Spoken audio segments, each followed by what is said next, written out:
My name is Nathan LaGrange. I am one of the co-pastors at City Community Church, which meets right here in Indianapolis, Marion County Central Library. And we have got a brand new church plant that our biggest heart's desire is just to interact with the city of Indianapolis and the world. I've actually been able to plant this church with a great buddy of mine, a guy that I've worked alongside for about 10 years, Eric Cooper.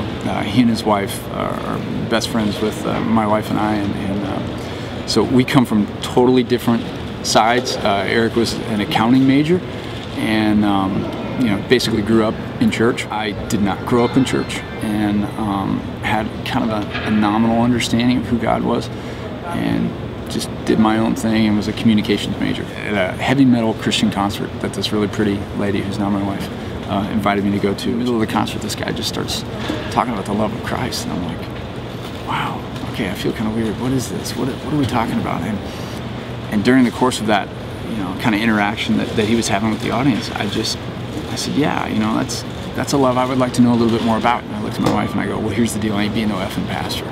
The very first words out of my mouth, and so here we are today. So God has a great sense of humor.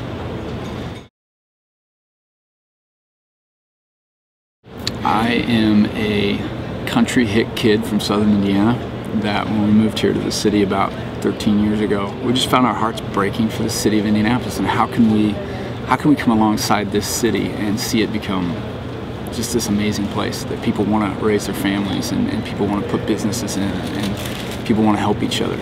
You hear of Hoosier hospitality, and I think there's even something that can be deeper than that, and that's just a deep love for people. So we started talking about this probably 8 years ago, and I would wake up in the mornings and go up on rooftops and pray over this city, and I know that sounds weird to some people, but it is what it is. And so now we're here, and we thought, the local church is a great place for people to grow and be challenged and be inspired and grow in relationships with each other. So planting a church right here where culture is, instead of asking culture to come to us, we'll just come to culture. And so the Central Library has given us a great springboard for people from every socioeconomic background. I mean, you said it yourself, you see it all around here. So we really feel like we're bringing in people, challenging them to become all that God's created them to be, and then catapulting them out to go serve this city and serve this world. Indianapolis is, if it's not the number one, it's in the top 5 of most churches per capita in the United States. Yeah, there's a ton of churches down here. There are a lot of old mainline denomination churches that were built in the late 1800s, early 1900s that stayed. However, there's some over here is a Indy Metro Church, which is a great church. It meets in a place called the Athenaeum, which is the old cabaret theater. And they've got a great thing going there. And there's some other churches down over in here, the name is escaping me at the moment, but they're kind of younger, a little contemporary. People always go, are you contemporary or are you traditional?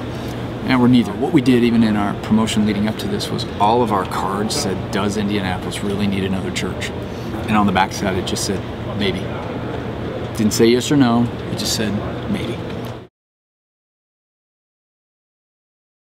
I mean, Indianapolis is the 13th largest city in the United States. People don't correlate Indianapolis with that. So we thought, why not come down here into this urban context where there's this great, young professional families and homeless guys and people from Midwestern and people from international, and just this great potpourri of people, and just explain the gospel to them and go, look, this is what it is. You don't have to accept it.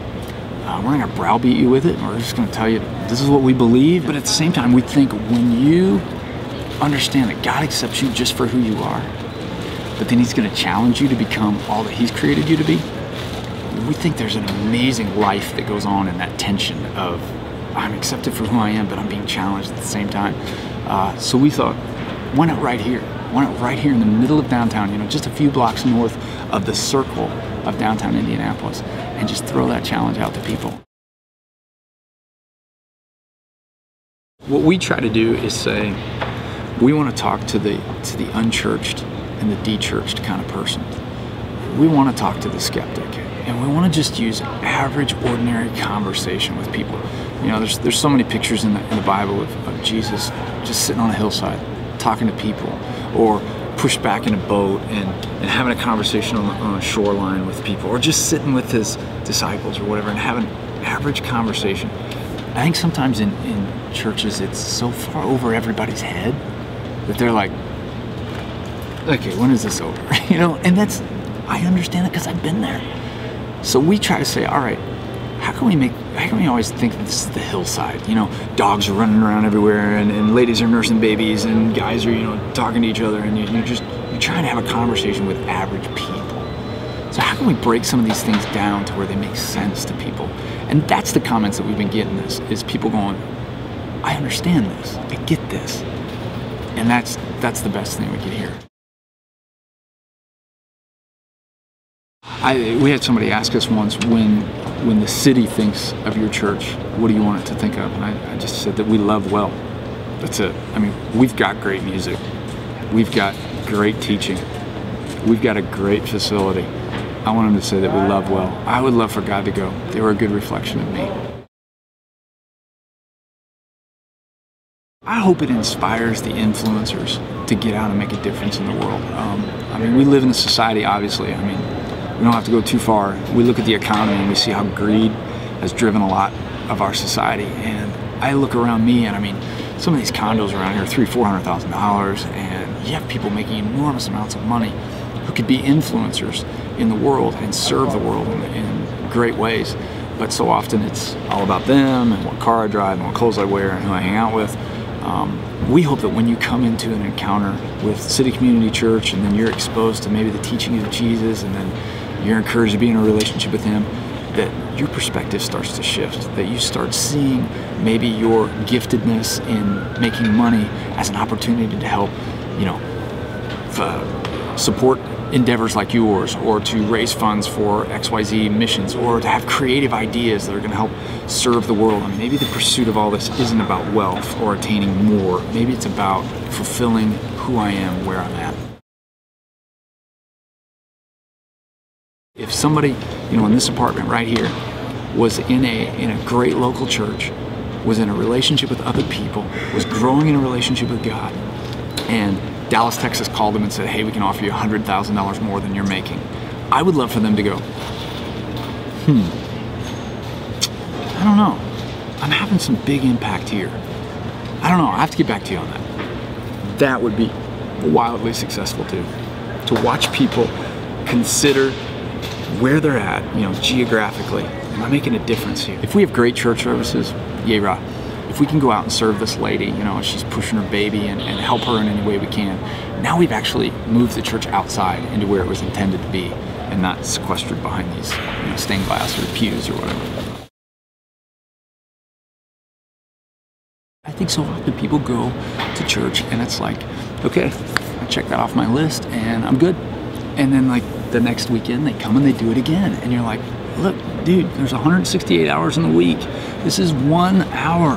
Hopefully we've challenged you. We like to call it catapult. I hope that when you sit at City Community Church, you sit there and you're like, okay, this is a little tense. You know, it's like that tension when you pull back on a catapult or a slingshot, and the rubber band's kind of flexing just a little bit, and then we're going to shoot you out, because you're going to go out and you're going to live in this world. How are you going to interact with it? Hopefully we've equipped you and given you some inspiration to go do that. But yeah, we want to see people that go out and they serve the homeless, and they take care of the orphan, and they care for the widow, and they see life beyond just their little context of 9 to 5. Here's an hour on Sunday, you get 167 other hours in your week. Go do something with them.